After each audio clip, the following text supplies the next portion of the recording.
identity or personality is. Some say that you are John the Baptist. Wasu ka ce ai kai ne Yahaya mai baptisma. While others say that you are Elijah. Wasu suka ce a kai Iliya ne, Elijah. And some say that you are one of the prophets that come back. Wasu suka ce a kai daga cikin annabawan da suka gabata ne ya dawo.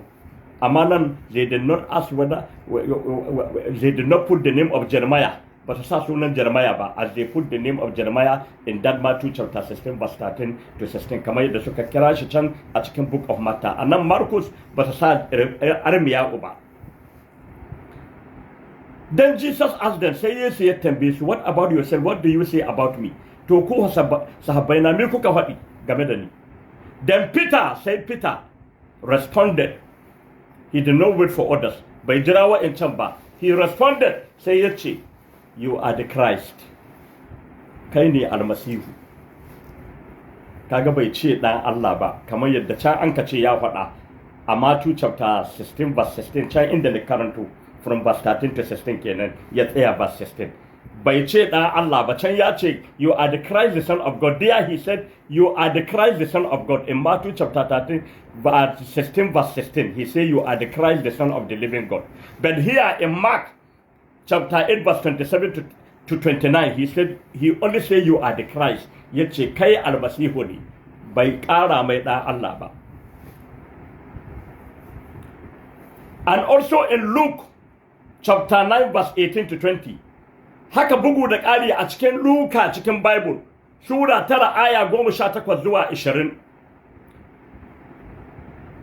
when Jesus asked, what are people saying about me? Me mutane ka faɗi game da ni.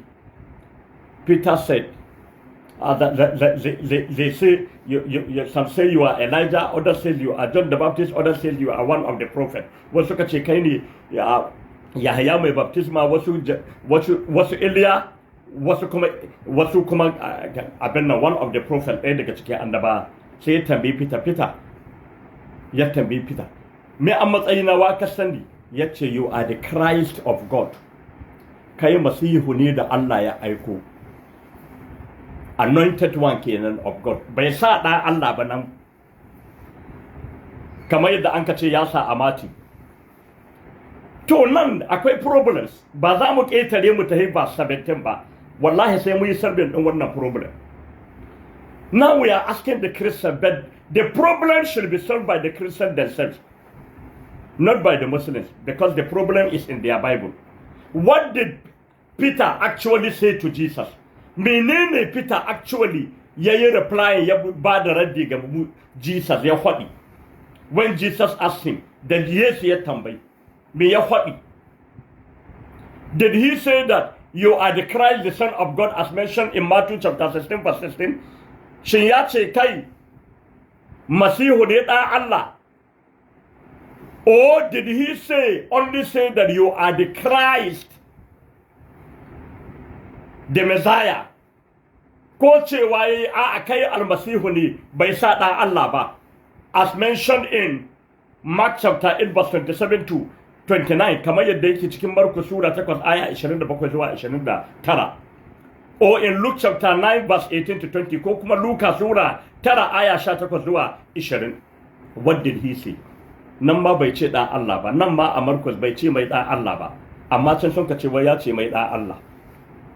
To su faɗa mana mina na a gaskiya game da wannan matsala, domin akwai saɓani, because there is contradiction here between Matthew chapter 16 verse 16 and Mark chapter 8 verse 27 to 29, as well as Luke chapter 9 verse 18 to 20. Because Luke chapter 9 verse 18 to 20 supported Mark chapter 8 verse 27 to 29. Luka sura 9 aya 18 zuwa 20 ya goyi bayan Markus sura 8 aya 27 zuwa 29 cewa Yesu shine almasihu amma ba ɗan Allah ba, babu ɗan Allah wurin, kamar yadda sun ka rubuta can. That is the first challenge yanzu. The Christians should go and solve this and reconcile them. So je can su yi solving din wannan matsala. Mu tuntuni mun san Yesu is not the Son of God. For long we know that Jesus, is not the Son of God. We have been knowing that for long. And none of the prophets, past prophet of God, don't annabawa Allah that came before Jesus, da suka zo before Jesus, none of them describe Jesus as the Son of God. They have never mentioned to their people that God has a son called Jesus. Ba su taɓa faɗa ma mutanen su cewa Yesu Allah yana da ɗa da ake kira Yesu ba. Kai sunan Jesus ma, even the name Jesus is not mentioned in the Bible. Jesus is not mentioned in the Bible. Now we are going to continue from verse 16 with verse 17. Matthew chapter 16, verse 17 now. Verse 16. Matthew chapter 16 verse 17. Now we are going to continue. Za mu ci gaba daga verse 16 daga inda mun ka tsaya in Matthew chapter 16 verse 16. Now the second issue. The second issue. When Peter responded, according to Matthew chapter 16 verse 16, a lokacin da Bitrus ya yi responding zuwa ga Yesu almasihu, ya ce mai you are the Christ, the Son of the living God, ya ce mai kai ne almasihu ɗan Allah, kamar yadda sun ka rubuta nan, wanda ya saba ma Marcus, kamar yadda muka yi muku bayani. What did Jesus said unto him? Me Yesu ya faɗa mai.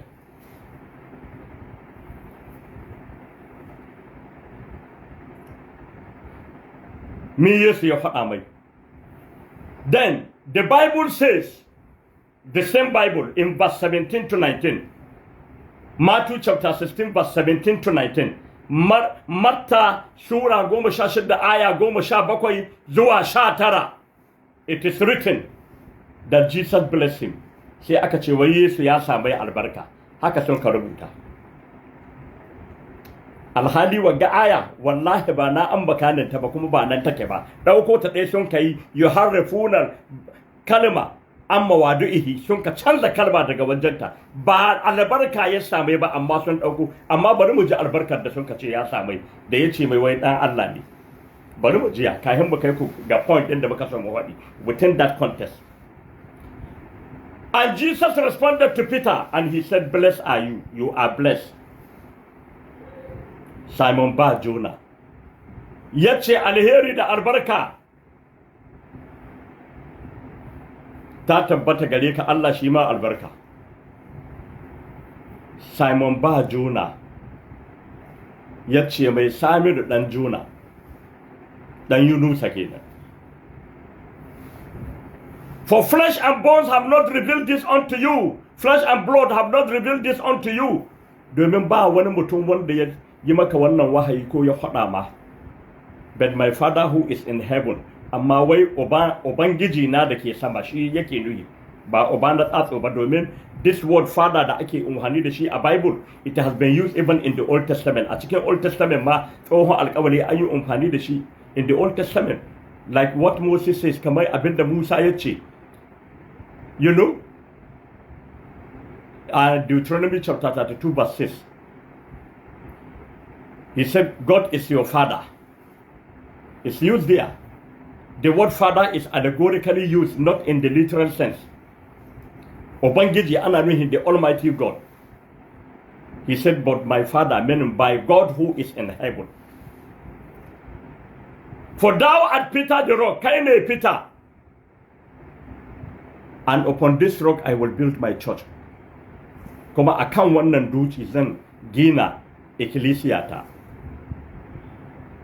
And that the gate of hell shall not prevail over it. Kuma kofar wuta ba za ta rinjaye ta ba.